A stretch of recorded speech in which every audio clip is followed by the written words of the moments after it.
If you are an English learner, I have good news and I have bad news. The bad news is that the English language is a mess. It often doesn't make sense or follow clear rules.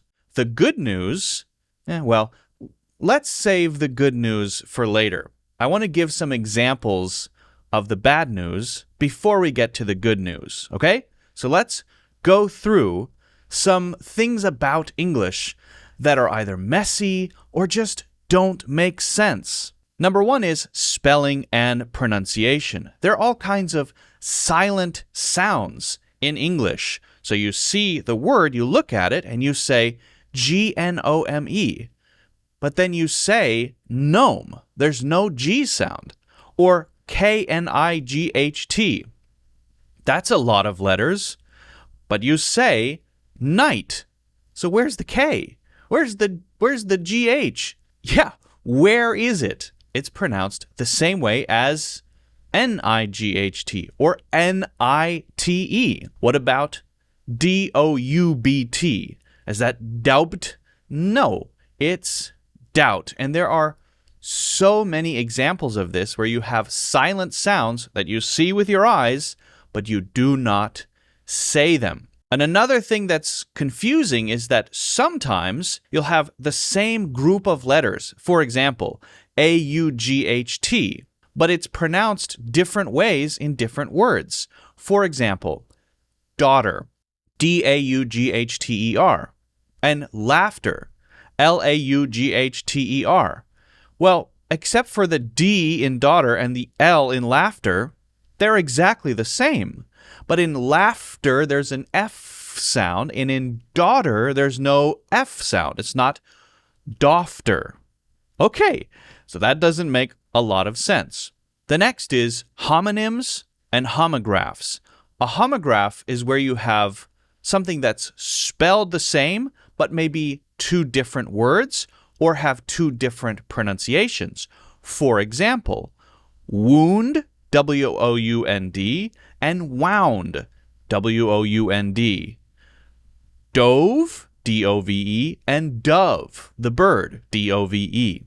Live and live, L-I-V-E. Bass and bass, completely different words, spelled the same, but different pronunciations, totally different meanings. Homophones are when you have kind of the opposite, different words, different spelling, but the same sound. For example, flour, F-L-O-W-E-R, and flour, F-L-O-U-R, to make bread. Or where, W-E-A-R, and where, W-H-E-R-E. Or whole, W-H-O-L-E, and whole, H-O-L-E. And of course, most people know two, and two, right? So there are many more of these examples, but it just shows you how sometimes, often, it's hard to say, here's the rule, this is how you do it. It's not that simple. We're going to get to the good news, but I want to give you some more examples. What about English grammar? English grammar can be very confusing and often not make sense. Strange rules like subjunctive mood. Well, normally you have this thing called subject-verb agreement, where you have something like he, which is the subject, and then the verb, like go. Well, if it's he and go, or she and go, it should be goes. The verb changes based on the subject. It goes, she goes, he goes, we go. The verb changes. But with the subjunctive mood, which is this kind of grammar where we can talk about things that are not real, then we don't have subject-verb agreement. For example, I suggest that he go. I suggest that he go, that she go, that she make, right? So there, they don't agree. So there are special cases where you have a rule. I know it's subject-verb agreement, but then sometimes there's no rule, or at least a different rule that replaces it. Okay, kind of confusing, right? How about plurals and singulars? We naturally want to make rules, right? So we say 1 rabbit. Okay, got it. 1 rabbit.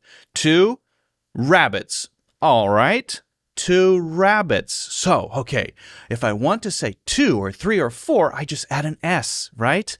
Oh, 1 banana, 2 bananas. Very good. 1 computer, 2 computers, 3 computers. This is easy. But then you hear 1 tooth, 2 teeth. Not tooths, it's teeth. So you have a totally different word which doesn't have an S. 1 child, 2 children. So then you say, okay, all right. So sometimes it's S when it's more than 1, plural, and it's not an S when it's singular. And sometimes we have 2 different words for plural and singular. Got it.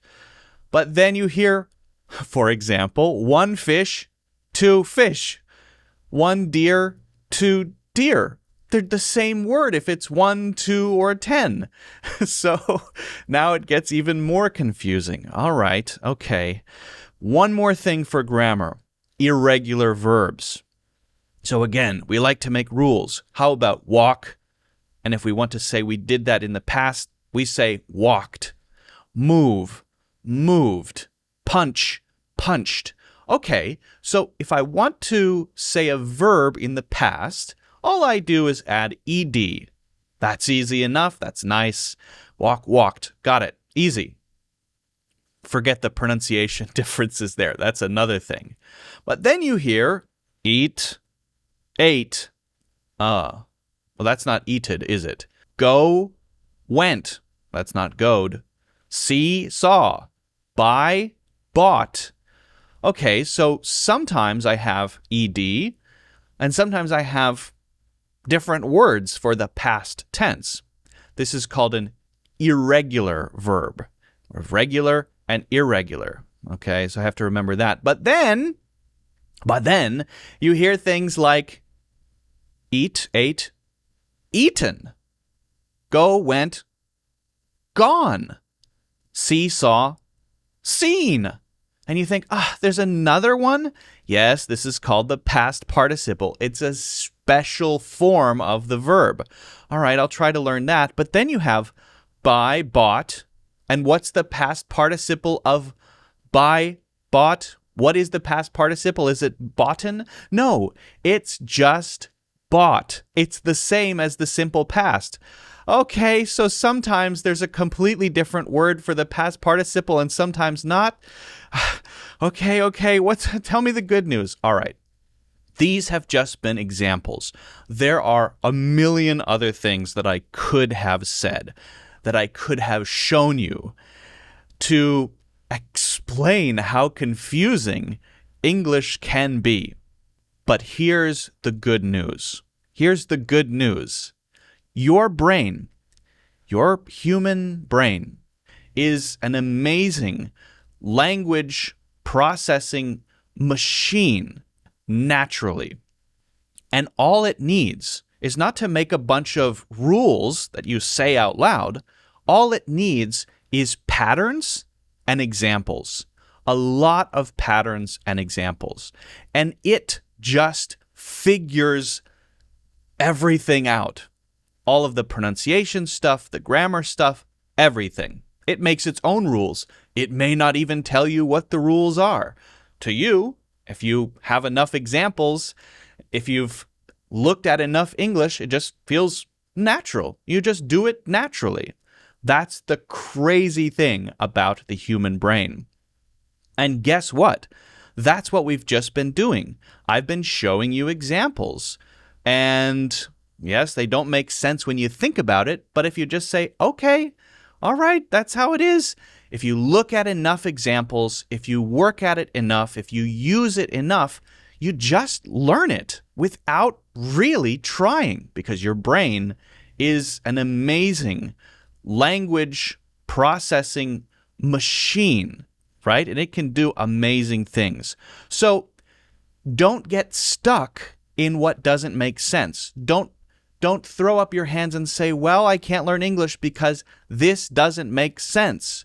Instead, say English is a mess. Embrace the chaos. Focus on immersing yourself in the language, using it, practicing it, and trust that you and your brain, if you get enough examples, if you practice enough, will just get a feeling for all of these crazy things. It will happen. I guarantee it. But you have to really experience enough. You have to keep working. You have to keep watching, listening, reading. All right? So, this should be good news. This should be very good news. You don't have to study rules. You just have to explore the language. If you have any questions, let me know. If you haven't done so already, don't forget to hit the like button and subscribe. Check out my courses in the links in the description, and I will see you in the next one.